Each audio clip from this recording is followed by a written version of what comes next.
Okay, so we've been talking about macroeconomic goals, and I use the word gross domestic product a lot, and I explained to you that it basically is the measure of the value of production in the economy for a given year. And I think it's important that we just take a deep dive into what is GDP, gross domestic product, what it includes, what it doesn't include, and how it's measured, as it's probably the most important measure of economic performance we have today.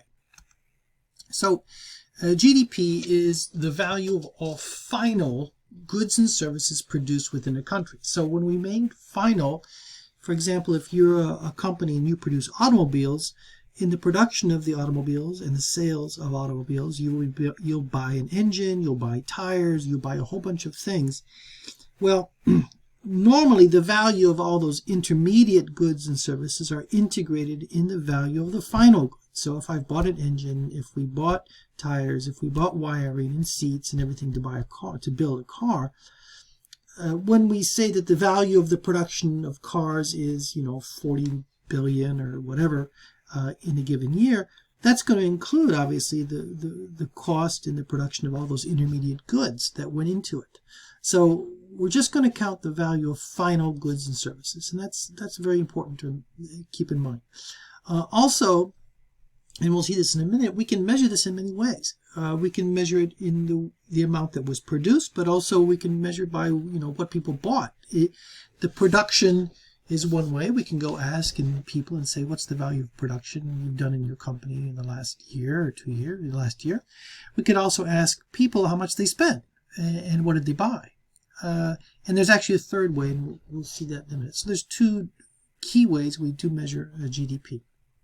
When we measure it looking at what people buy. So if we go out and ask the question, well, how much have people bought of goods and services? Not what was produced, but what was purchased in terms of expenditures. There are four key actors when we look at the purchase of goods and services made by national companies. We have consumers that buy goods and services from national companies. We have businesses that invest. They buy plant and equipment, and that's the consumption, if you will, by businesses. We call that investment. We have the government, which will buy services and goods from companies. And obviously, we export our goods and services to foreign countries. Now, when we talk about export, we also want to make sure we're not including in expenditures what people buy that's produced abroad. We don't want to include that in our calculation of gross domestic product. Remember, we're looking at the production in our own economy. And if I ask people, well, how much did you buy in goods and services? They'll say, well, I bought a whole bunch of things. And if I find out that, well, they're buying stuff, imported from another country, I don't want to include that in my measure because I really want to get at the value of production domestically. So when we do look at international trade, we look at what's called net exports. This is exports less the value of imports. So if we exported and foreign people bought for, let's say, 100, and we imported foreign goods value of 50, well, then we have net exports of 50. If we want to know on net, what are we exporting? So we'll look at net exports. Now, if we look at GDP up to 2018, we can see this is, and we'll get to this in a minute, this is the reference here is 2018 at constant prices, meaning we're looking at the value of production from year to year. In this case, I think this is the French economy, but we're not having prices change, and we'll see why this is important in a minute. But I just wanted to point this out to you that if we measure this using the expenditures approach, what do we have? We've got about 1 trillion euros in consumption, 529 billion euros in government spending, 520 billion euros in investment, and net exports, so exports less imports, a negative 20 something. Okay, so we've got a negative 26 here. We've got we're importing more goods than we're exporting, so we have a negative trade balance here. So overall, about total GDP 2.2 trillion euros. In France, and you saw this in the numbers before, we have about 55% of GDP in terms of expenditures is defined by consumption. And that's about what it is in most developing countries. Okay, if you look at developing country economies like the United States, like Germany, most of Western Europe, what you'll find is that consumption is easily the majority of expenditures, and it's a key driver in economic policy. Okay, government spending in France is about 24% of expenditures, and private investment expenditures by companies is about 20%. So the components, as I've mentioned, in the expenditures approach, consumer spending typically by households, it's a major element. It's relatively stable. This is driven by what's called disposable income, so the income after taxes. So if you have more money after you pay your taxes, well, you'll probably buy more goods and services. You'll increase your consumption. And it's also driven by interest rates. If you can borrow money cheaply, well, you'll borrow the money and buy more goods and services. Investment is the second component in our GDP equation.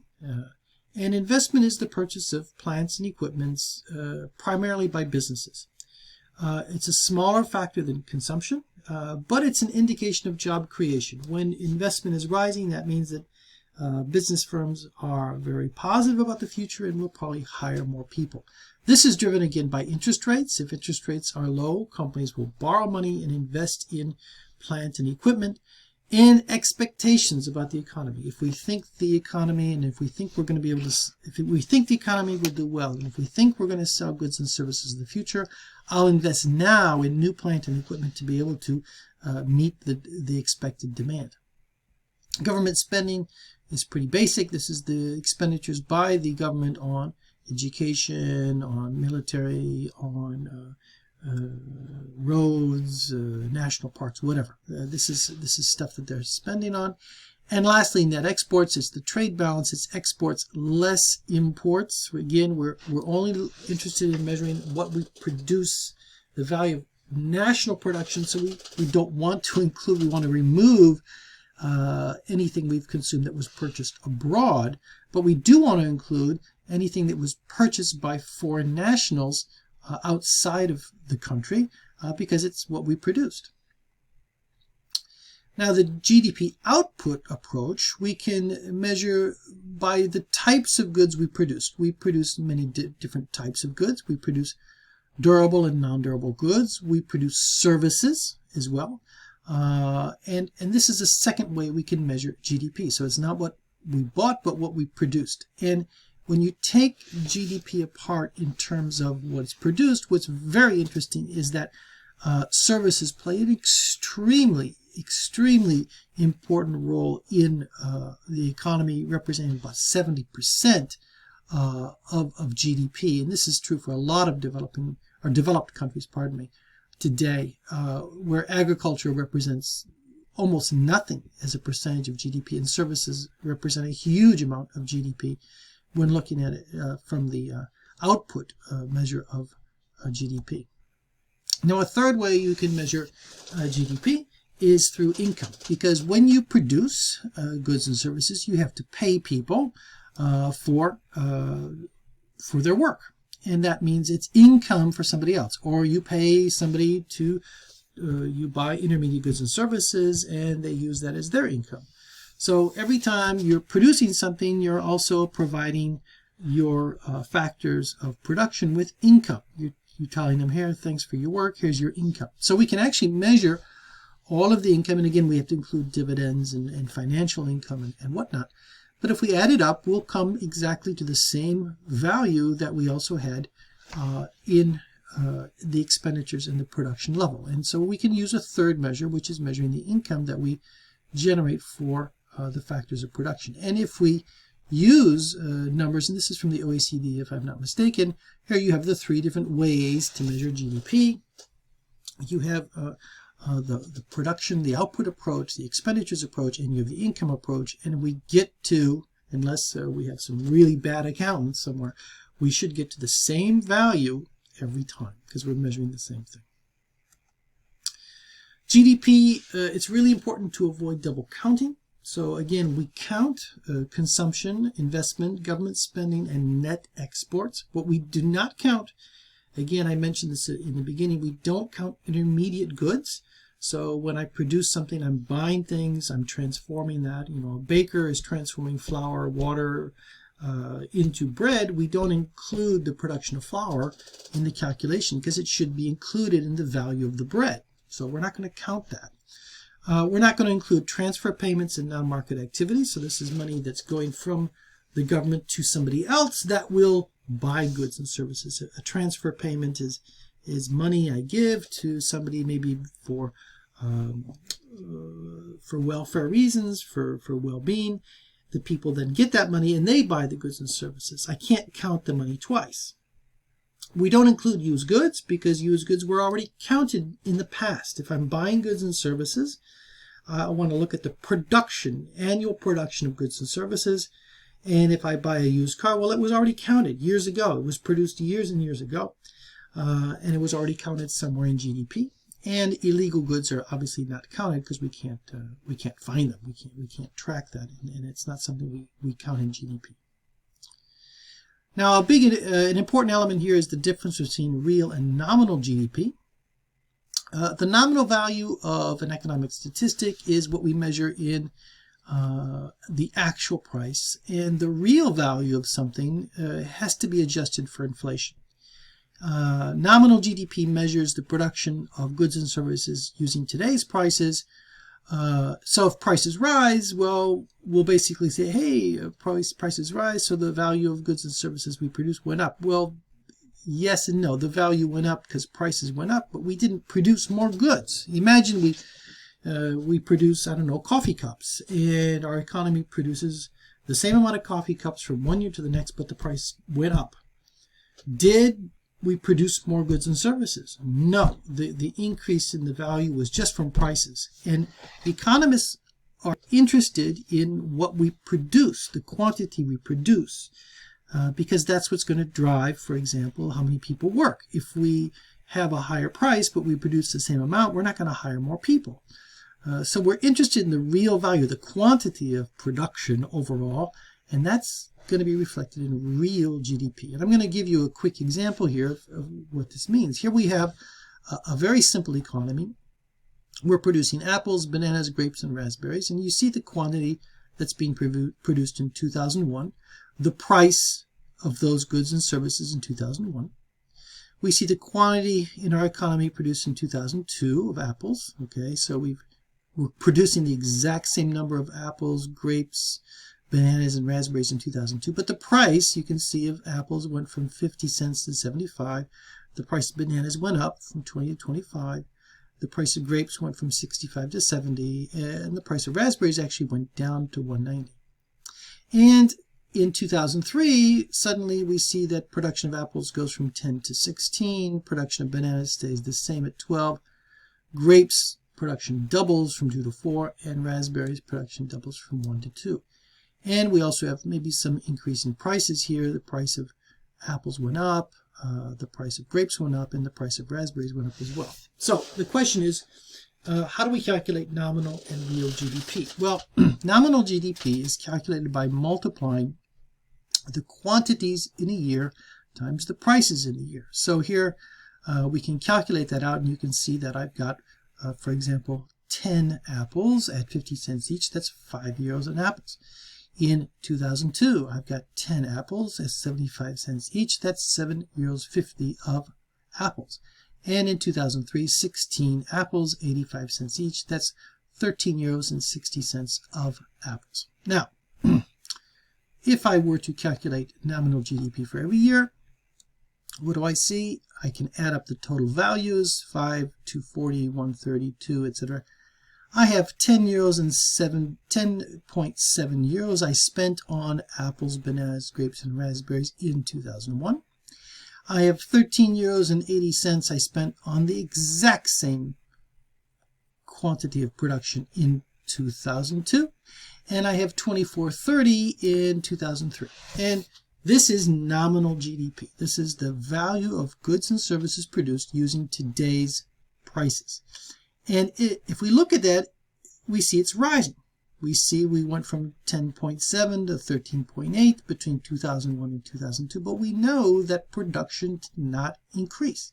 And so this is telling us that the value of the goods and services went up, but the quantity did not. So it's only the effect of prices. So what we'll do is we'll calculate the value of production. We'll calculate real GDP using what's called a base year. We'll choose a year and we'll fix the prices at that year. And in this case, we're going to use the prices of 2001. So I'm going to fix the prices over here for the column 2001. And I'm going to calculate the value of production from one year to the next using the prices of 2001. So, for example, apples, 10, 50 cents is the price of 2001. So 5 euros real GDP value of apples. 2002. 10 apples produced, the price 50 cents in 2001, that's my base year, real GDP value 5 euros. And lastly, 2003, 16 apples produced, price per apple 50 cents, again the price from 2001, value 8 euros. And I do that for every one of my items here, every good, and I come up with the value using the prices from 2001. And surprise, surprise, the value, the real GDP in 2001 is 10.7. The real GDP in 2002 is 10.7. No surprise there because quantities we know did not change. And so our economy in real terms did not grow. Okay, we can see it now in that number. And if we look at 2003, here we see the quantity, the value of production went up to 17. So here we have some real growth in our economy. Here we have no growth in the economy. Here we have growth, quite a lot of growth actually. We go from 10 million to, let's say, 17 million, which is a very healthy, a huge rate of growth. Okay, so this is the difference between nominal and real. Now, we can use the ratio of nominal to real to get a measure of the general price level, because we know that prices in 2002 basically went up, and this number here, the 13.8, goes up just because prices went up. And so somehow we should be able to use these two numbers to calculate some indication of, well, what's been the effective price. And to do that, it's very simple. We take the nominal GDP for every year and we divide it by the real GDP of the same year. So here we've got 10.7 divided by 10.7, that gives us 1. Here we've got 13.8 divided by 10.7, that gives us 1.29. And here we have 24.3 divided by 17, 1.43. Now what's really nice about this is we can see right away that, well, this means that we went from a general price level of 1 to a general price level of 1.29. So we've had 29% inflation from one year to the next. The general price level went up by 29%. And the general price level here went up from 1.29 to 1.43, or 11%. So this is to show you that we like using, as economists, real measures. We use real GDP. Now, if we track real GDP over time, what are we going to find? And again, now we're looking at, we've removed our price effect. We're looking at the production of goods and services, basically, the amount we produce. What do we find? That we find that over time, the total amount produced in an economy follows a trend line. It's growing. Most economies are growing over time, and we can expect that the real GDP grows over time. But in reality, we have what's called a business cycle. We move around this business cycle, around this trend line, through periods of recession when we're going down. We hit a trough, we bottom out, and we then start to expand back up. And we'll then go above the trend line and have a peak. And we'll be above maybe this trend line here of GDP. And usually after the peak, we go down into recession. And economies follow this progression naturally. It's part of a well-functioning economy. Sometimes these peaks and troughs are higher in other parts of the economy. But this is the standard phasing of a business cycle. Expansion, peak, recession, and trough. So a recession then lasts from, we've hit the peak here, we go into a recession, we hit the trough, and then we start to expand. So our recession goes from peak to trough. And that's the business cycle. And the last thing I want to mention to you about real versus nominal is we also have a distinction between real and nominal interest rates. Imagine you lend a friend 1,000 euros, and you loan that friend 1,000 euros at 10% interest rate. At the end of the year, you'll get back your 1,000 euros plus 10%, so 1,000 plus 100, you'll have 1,100 euros. But if prices rise by 10% as well, you really haven't made any money because you're going to get back 1,100. But if all prices rise by 10%, you can still only buy the same amount of goods and services you could buy in the beginning of the year. You haven't made any money. So the real rate of interest is calculated by taking the nominal interest rate and subtracting the inflation rate. So here you have, suppose a bank loans a person 200,000 to purchase a house at a rate of 3%. Nominal interest rate is not factoring in inflation. That's the rate that the bank charges you. It's the facial rate. If the inflation rate's 2%, so the bank is earning 3% of the loan, but prices are all rising by 2%. At the end of the year, when the bank gets their money back, they're only really making 1% because it's the value of the interest they're earning is falling. They can't buy as many goods and services. So the real interest rate is just the nominal rate less the rate of inflation. Lastly, I want to bring in the idea that GDP is not a measure of standard of living. It's the production.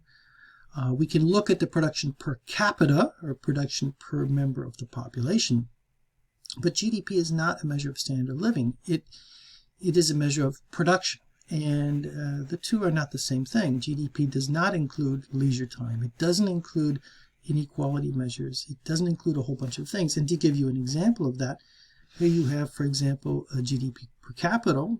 The United States is a very high level of GDP per capita relative to France.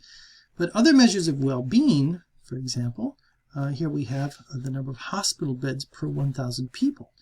And we can see that France has a much higher level of hospital beds per 1,000 people than the United States.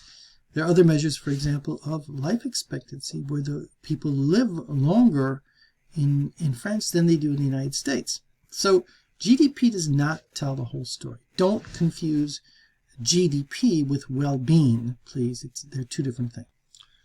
So in this short video, we've looked at GDP, how is it measured, the three different approaches to GDP. We've also taken a peek at real GDP and nominal GDP.